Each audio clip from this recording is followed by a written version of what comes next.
When I was a kid growing up, there was a show on Wednesday nights that had me locked in. I had to watch it every single week. It was the Unsolved Mysteries. Anybody else get grabbed into that? Oh man, that always was like a hook, line, and sinker. I could not miss a show. But the crazy thing is, the show terrified me. As a young kid, I was scared to death every time I turned on the TV on Wednesday nights to watch that show. So much so, especially in the winter months when it got darker earlier, and I'm sitting there and how my house was set up. Here's the living room with our TV right here. There's a doorway right here with the windows all right here. And I was always scared to death. The monster that was on this TV was right outside my window watching me, ready to get me. So I couldn't sit in the living room and watch the show. I had to go into our dining room, which was kind of an L-shaped. I went over there and I literally laid underneath the table watching the TV because I couldn't turn off the TV. I had to watch it, but I was so scared to death that the monster was outside my window, and if he saw me, he was going to get me, and I kept watching for all those little streaks on the window. Are they real? Is that really them? You know, who is that person? Because that table for me, the dining room table, became my source of security. It became my safe place. When all reality, if the monster was outside those walls, that table would have done nothing. Absolutely nothing. But for Bill, little snot-nosed knucklehead Bill, that table was everything. That table made me feel safe. You know, the world is so scary, isn't it?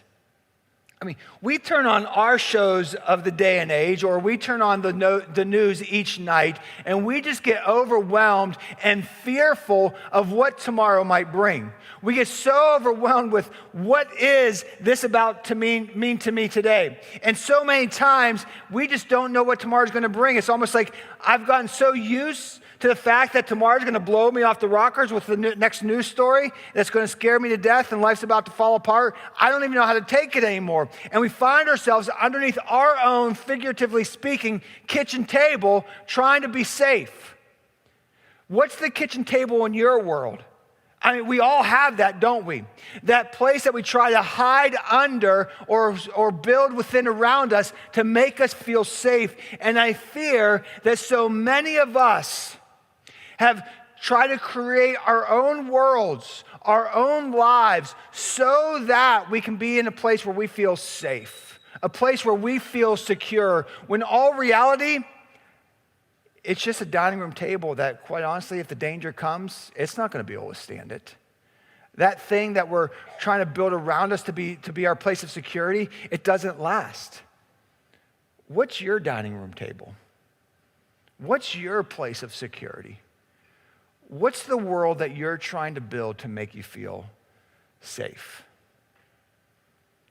As we continue on the great I am, Jesus said, I am the good shepherd. I am the good shepherd. In fact, Jesus put it this way in John 10, verse 11. He said, I am the good shepherd. The good shepherd lays down his life for the sheep. That word good can really be switched out with the word noble, because biblically speaking, that's actually what it means. Jesus is the noble shepherd. It means there's a higher calling here. He sees something bigger here. He sees a bigger picture. He has these personal qualities, a high moral sense of principles, and he is focused on the greater good. He's not focused on what's best for him or what he can get out of it. He is focused on something bigger than himself. That's the role of the noble shepherd or the good shepherd. And that role of a shepherd is extremely tiring. It wears you down, and it is extremely dangerous, because the good shepherd is living their life constantly willing to risk their life for the sheep. And even more than that, this noble shepherd, this good shepherd, goes beyond that. You see, Jesus does not just risk his life. He said he lays his life down. That's a big difference. It's a big difference from saying, this could be dangerous, and I'm willing to run in danger if that needs be, versus even before the danger becomes realized, I'm giving up my life so that the danger does not come. Because the assumption here in this passage is that the sheep are in mortal danger. They're in a very scary place. They're all kind of hanging around in their pasture, their safety place, kind of like what we talked about last week. They're in that safe place, and a lot of times we hang out in our comfort zone, the lives that we try to build where we feel this is safe, I am secure, and we don't even realize the danger that's beyond the walls. Why is nighttime so scary? Because we can't see the predators that are out there. We can't see the danger that might exist. And so many times, like the sheep that Jesus is referencing to in these verses, we build our lives in such a way that we try to build a place where I feel secure, I feel comfortable, I feel safe. And so many times what we don't even realize, in our own self-developed place of security, there are dangers existing right beyond the walls that are about to break in. And the shepherd sees it. The shepherd is willing to lay down their life for that. You know, like we talked about last week, the shepherd is the gate that's constantly sleeping there and hanging out at the gate because they know the predators are constantly coming, and they will do whatever they can to defend their sheep, to lose their life for the sheep. It's a never sleeping job that they are on. And this is what makes Jesus the good shepherd. He never stops. He never stops working. He never sleeps. He's always actively working to protect us, the sheep, from the dangers that exist. Because in contrast to the good shepherd, Jesus said there are hired hands that we try to surround ourselves with to provide security. Jesus put it this way in verses 12 through 13. He said, the hired hand is not the shepherd and does not own the sheep. So when he sees the wolf coming, he abandons the sheep and runs away. Then the wolf attacks the flock and scatters it. The man runs away because he is a hired hand and cares nothing for the sheep. This hired hand, in complete contrast to the good shepherd, they have no real attachment to the sheep. They're just there for their own gain, their own well-being, their own pay, what they can get out of this. And when the danger comes, they run. They're no longer there. They can't be relied upon anymore. And we don't really know who these hired hands are, who Jesus specifically is referencing to in this passage. We don't really know, but we can really classify them as anybody or anything that we bring into our life to build around us, to give us that sense of security in who we are. And we all have those people, or we all have those things. And so often in our lives, that's exactly what we do, don't we? We constantly try to surround ourselves with more people, more things, more material gain to make us more secure in who we feel we are. And then the danger's out there. The danger's coming. Do you see what Jesus said in that verse? When the hired hands run, then the wolves attack. That's pretty crazy. That's a very powerful usage of words and the reality of the world that we live in. You see, I fear that we tend to gravitate towards places of comfort, places that that provide a false sense of security, that we feel makes us feel that everything is okay. They appear good, but they're unreliable. They're here today and gone tomorrow. They promise us they're our friends. They promise us all these bells and whistles. They promise us they have their back. It's things that says, if you get this, then you will be secure. But in reality, tomorrow, they're all gone. They don't last. They don't materialize. And there's times in our life when we feel safe in these places of security that just kind of burn down in the end. And these hired hands, they're not there for the sheep. They don't care about the sheep. They're there for their own interests, for their own gains. They're committed to their own well-being, not our own. And when there's no risk, they'll be there for you. But when the danger comes, when the wolves come, they run. They run. But Jesus, the Bible says, is the ownership of that. See, the hired hands, they don't care about you. It's kind of like renting versus or owning a house. Some of you guys own a house, and you know that you take pride in making sure everything in the house is up in order, the pipes are working, the heat's working, right? You take care of it. When you rent the house, it's a little different of an attitude, isn't it? It's kind of like, well, I don't really own this.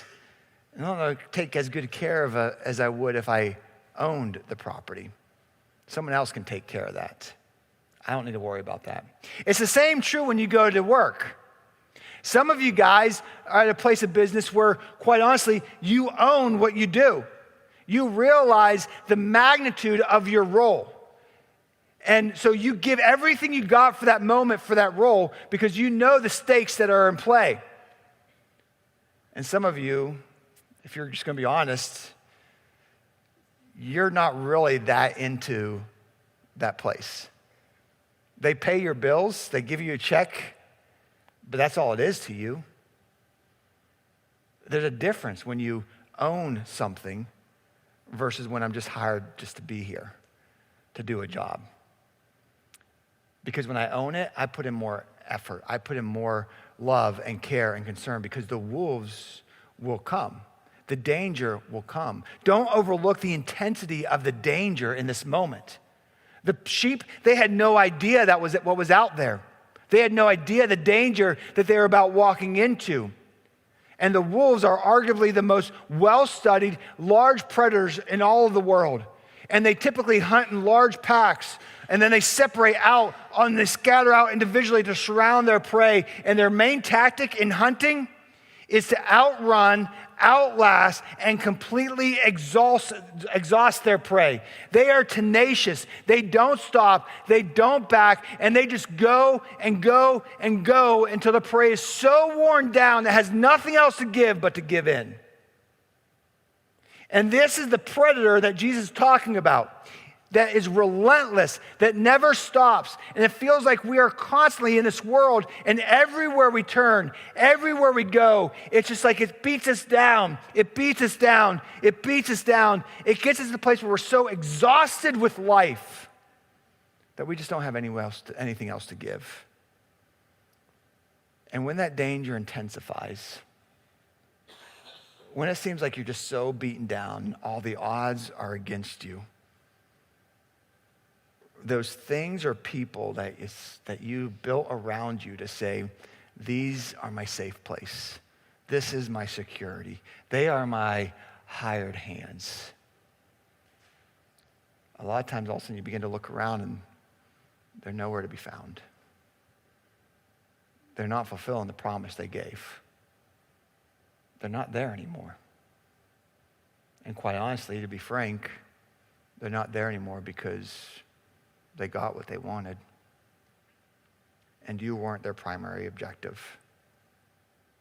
But the danger just seems so relentless because when they run, when the hired hand runs, is what Jesus said, then the wolves just come along even stronger and more fierce and more tenacious. And they just don't stop and they just wear us down. And this is why the role of the shepherd is so tiring. Because the shepherd not only is willing to risk his life, he is saying, I'm going to lay down my life. Because he knows the only way to truly protect my flock is to satisfy the hunger of the predators. If you ever watch National Geographic or Discovery Channel, you're missing out for one thing. It's fascinating to watch the wild in action.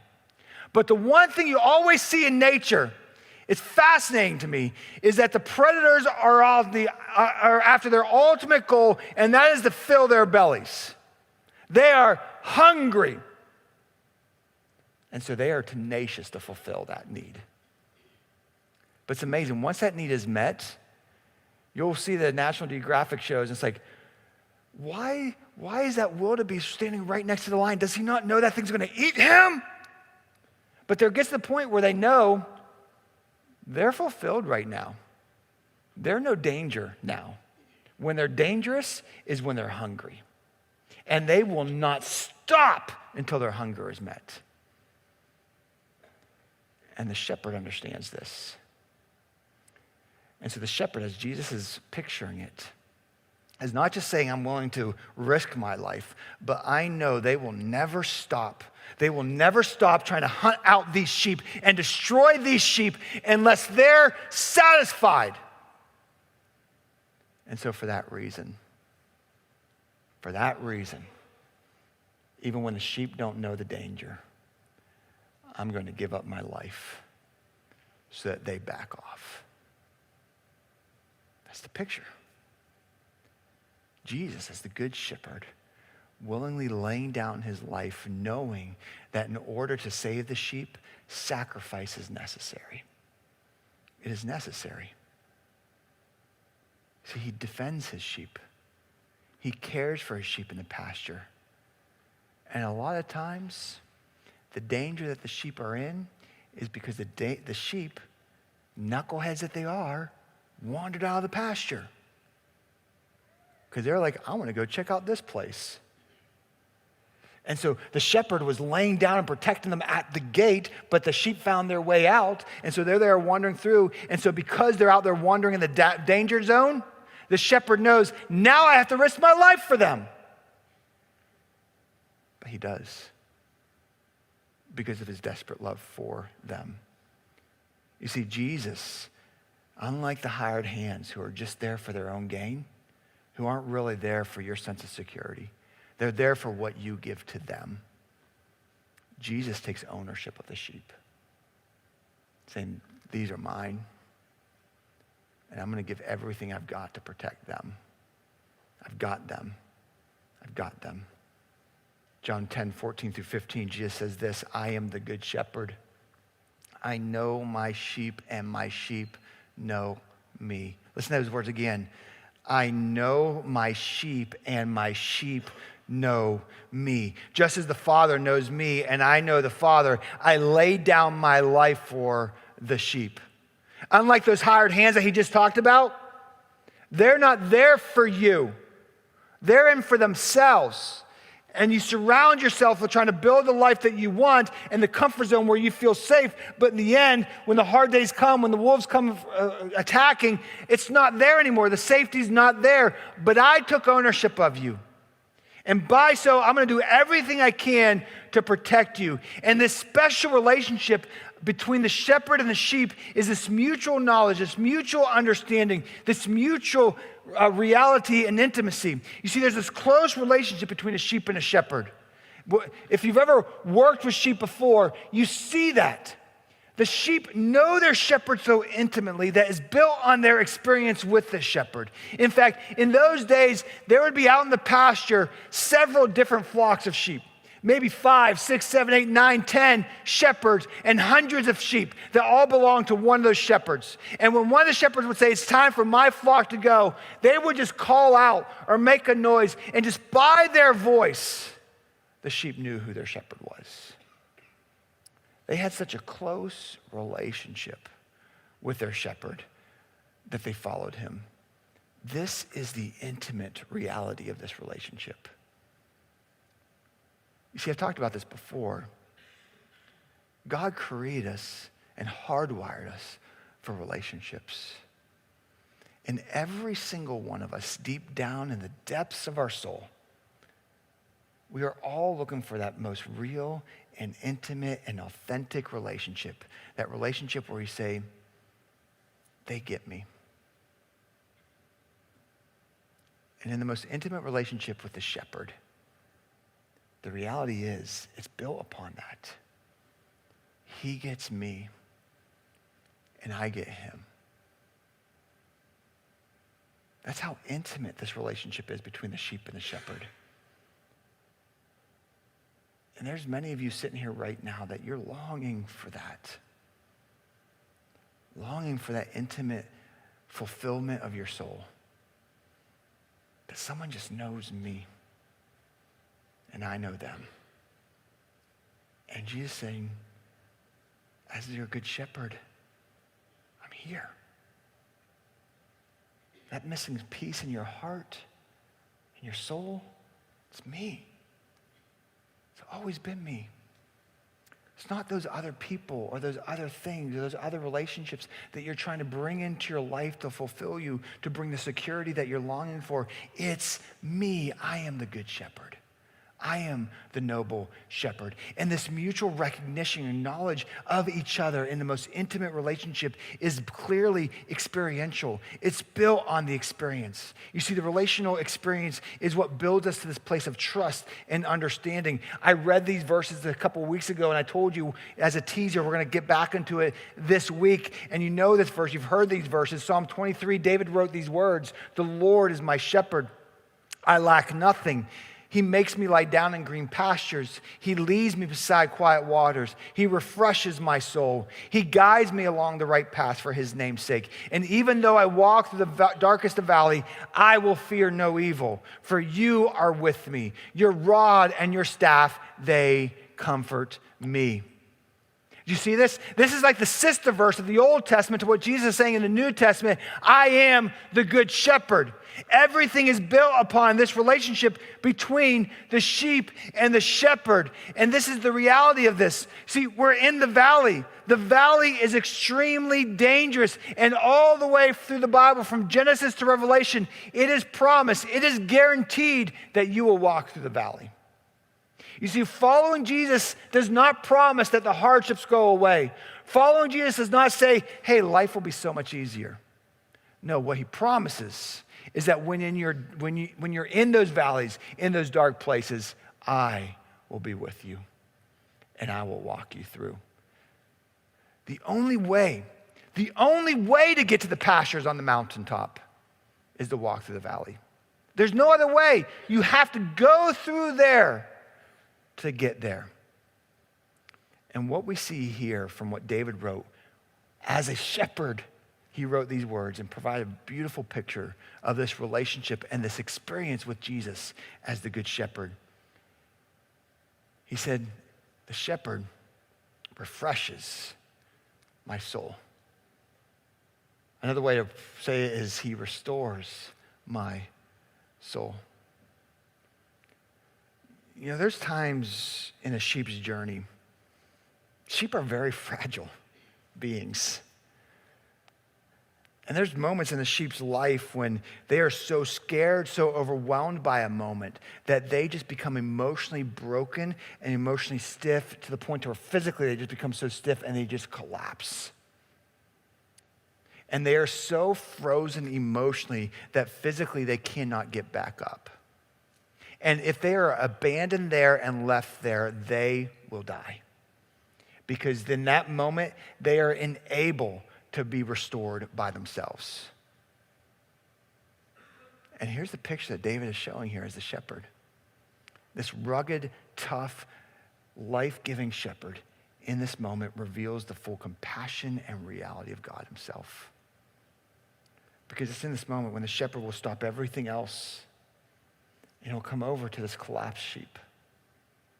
This sheep that he knows physically is completely broken because mentally and emotionally it's just worn out and life just beat it up. In that moment, the shepherd just comes and kneels down to the sheep. You can see the picture that David's portraying here as the shepherd just puts his hand on the sheep. And this rugged, tough shepherd in this moment is showing a man that's full of compassion and goodness and love. Because only through the compassion, it's only through the tender touch and love of the shepherd, this shepherd that this sheep had a full relationship with. It's in this moment where everything emotionally and mentally for the sheep begins to come together again. I'm being restored by the loving touch of the shepherd. In that moment, everything within the sheep is being restored to the point to where that sheep has the ability to get back up.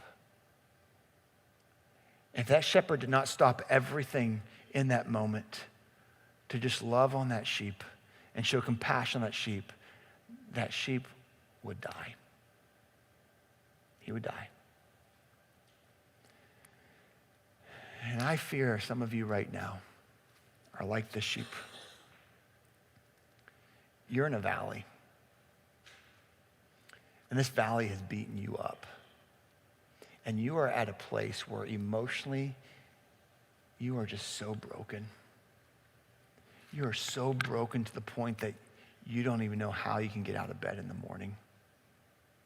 It took everything within you to stand up this morning. Maybe some of you are sitting here today, and quite honestly, you're not even sure how you got to this point. Some of you might be watching online right now, and you're saying, Bill, I'm still in bed because I can't get out of bed. And you're just in an emotionally broken spot, and you're emotionally so broken that physically you just can't move. I've been there so many times. And it's only in the presence of the loving shepherd, the good shepherd, that I found the ability to be restored, that I found the ability to get back up. That's the good shepherd in your life. He will restore you.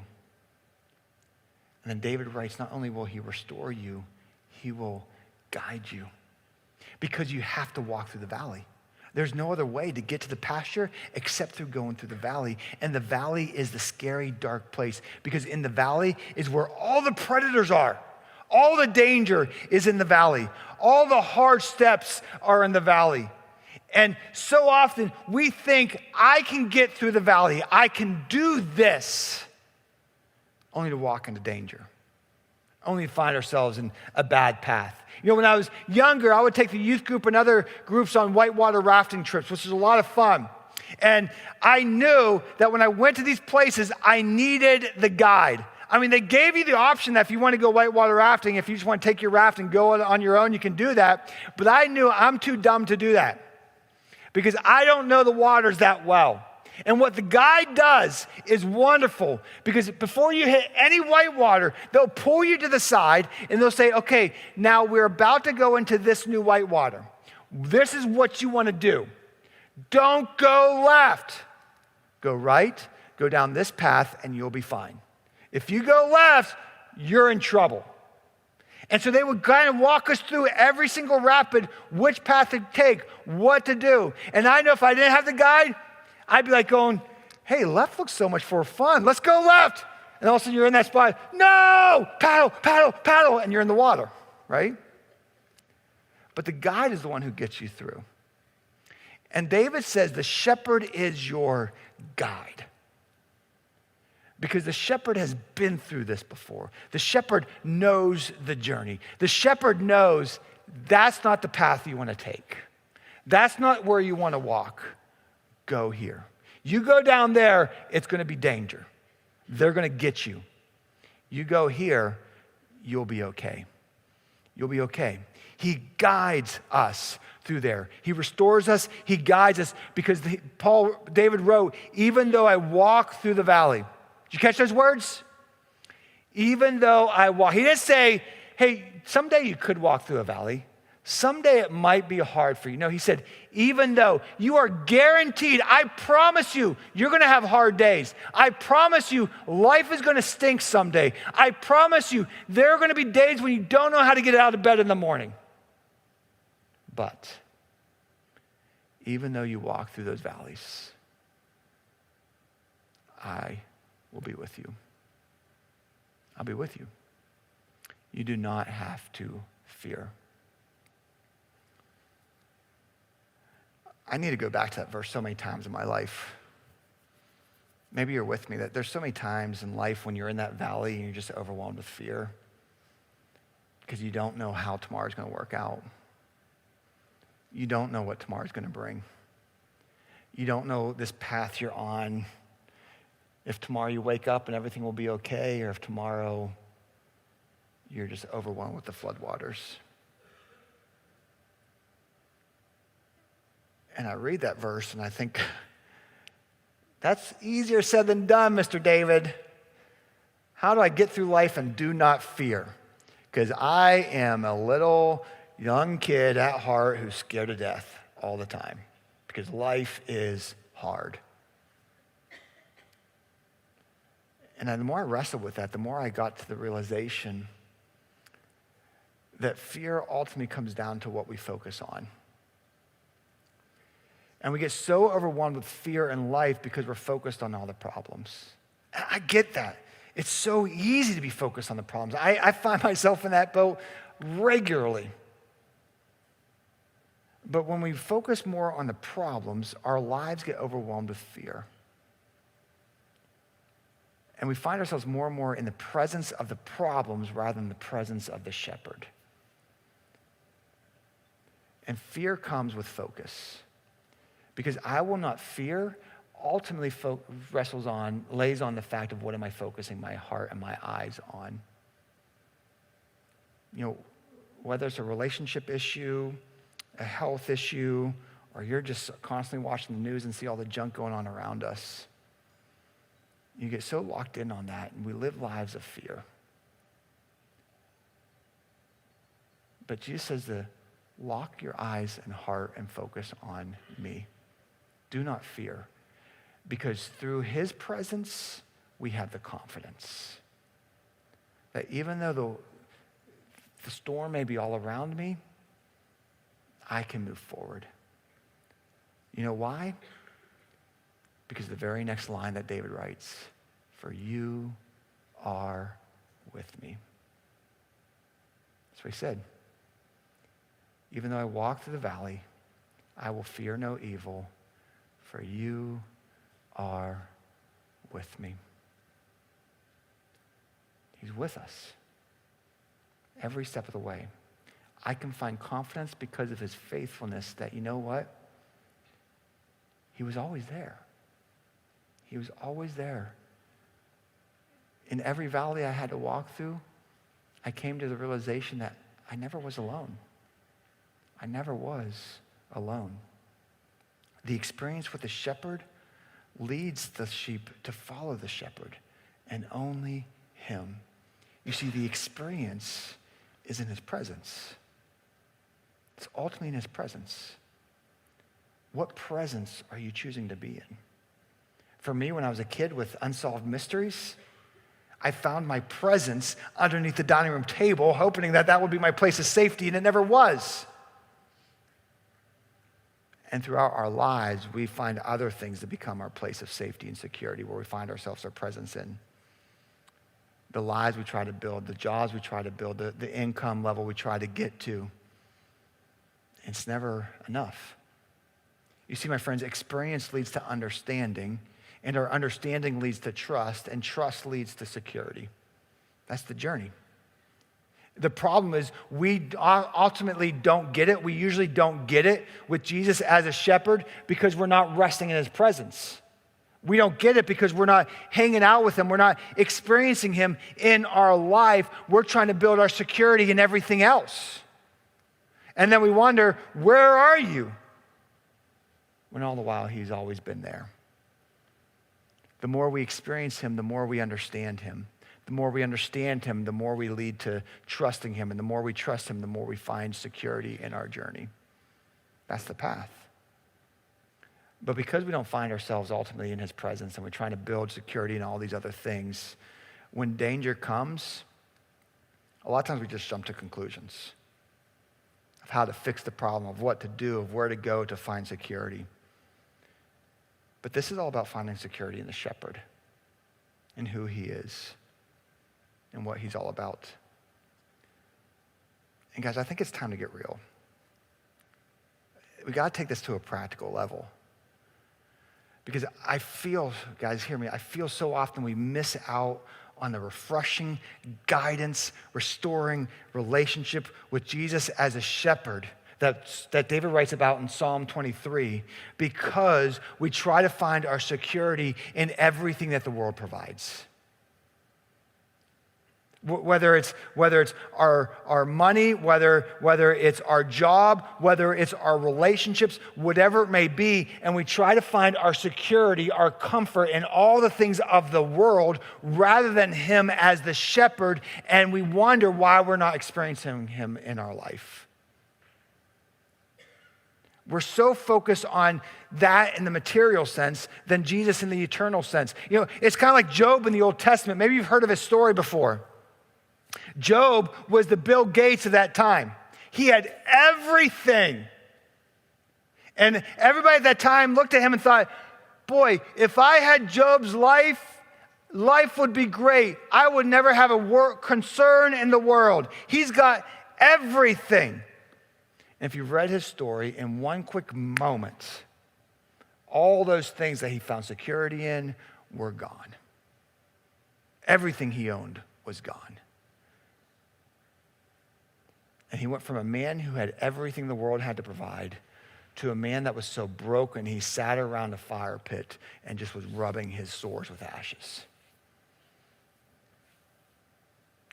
begging God to come by his side. And I fear we rest so much of our security on the hired hands and the security of life that we miss out on the reality of God. And that's why Jesus spent so much time in the New Testament, quite honestly, talking about money and materialism, because we tend to get so attached to it, and we think this is our security, and it has our heart, and we think this will give us a secure life, and it will be everything that will make me happy, and it just doesn't. In fact, the Apostle Paul in 1 Timothy 6:10 said, the love of money is the root of all evil. Because when we put our trust and our security in the materialism of the world, rather than Jesus, we miss out on the protection, the guidance, the restoration that he has. This is all about trusting him enough with all of me. You know, in the Old Testament, there's a fascinating story at the beginning of Abram's journey. Abraham became the one we know better as Abraham, and his wife Sarai became Sarah. And at the beginning of the journey in Genesis 12, they found themselves in their hometown. Life was good. As you read the story, you can almost kind of picture yourself in their storyline. They're young, they're married, you know, life is kind of getting to a good point. They're probably thinking about their retirement income, how they can really establish themselves, and you know what life looks like beyond that, and kind of build up their livelihood and their wealth and have the security of everything they built in their life.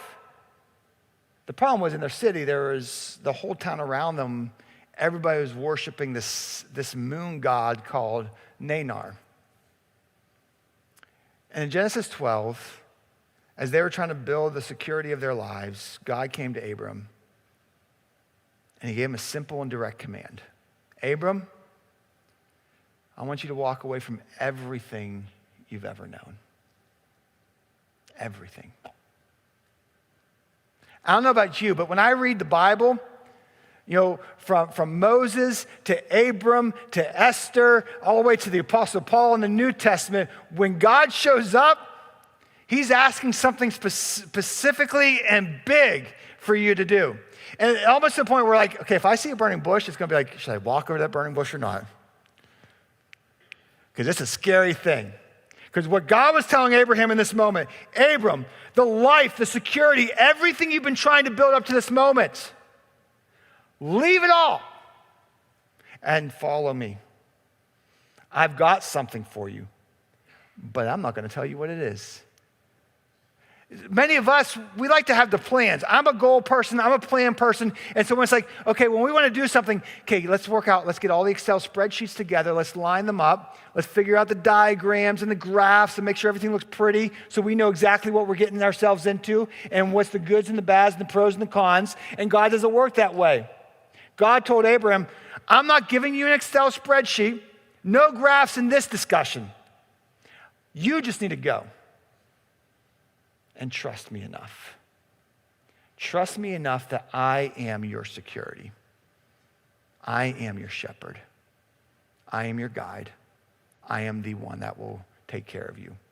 Because like what David wrote in Psalm 23, did you catch it? We follow him because in the shepherd we lack nothing. That's where security comes in. Security is that sense of trust that you know what? I will be taken care of. I will be protected. And David says, in the shepherd, you lack nothing. Lack nothing. And here, God is challenging Abram with that same idea. Do you trust me that in me you will lack nothing? then drop everything you know, everything you've built, and come with me. And as you go, I'll show you how I'll take care of you. And that's a scary step. And I think for some of us, sometimes we may have to step away from our security to experience Jesus fully. That's the only way. We've built this life of security, or this what we think is security, based upon all the hired hands that we developed around us, whether it's people or things. That in the end, when the danger comes, it doesn't last. It doesn't last. They're here for you today and gone tomorrow. You know, I've seen that happen with my dad, you know, who gave his life to the corporate world. And I won't tell you the business, but they make ketchup. And, 37 years. And it's like, boy, I gave them everything. And it finally got to the point to where they said, we don't need you anymore. You're not worth it to us anymore. And let them go. And I get that. That's part of the corporate world, but that's the reality. And we put our security in all these things that may be here today, but will they be there tomorrow? And sometimes we need to walk away from the things that we said, this is my place of security, to experience Jesus fully. Because we fail to trust him. I think so often because we fail to trust ourselves. Because we trust ourselves too much. And at this level, we got to trust him. So my friends, what's your dining room table?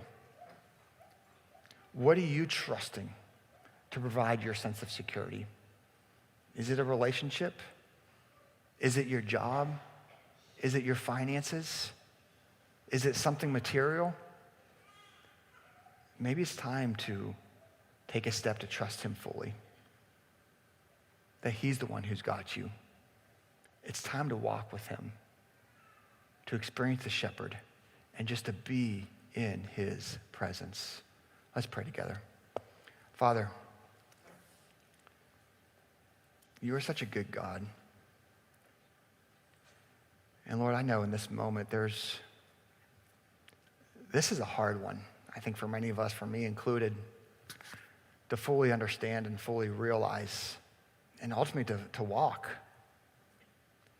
Because we try to surround ourselves with a sense of security, things that are tangible, things that we can hold on to, things that we can see. But ultimately, it's things that never last. And Lord, in this moment, I just pray that we may find our place of safety in you. You are the good shepherd. Or may we find who we are in you.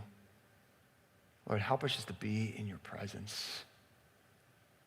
To fight to just be in your presence so that we can experience all of you in our life.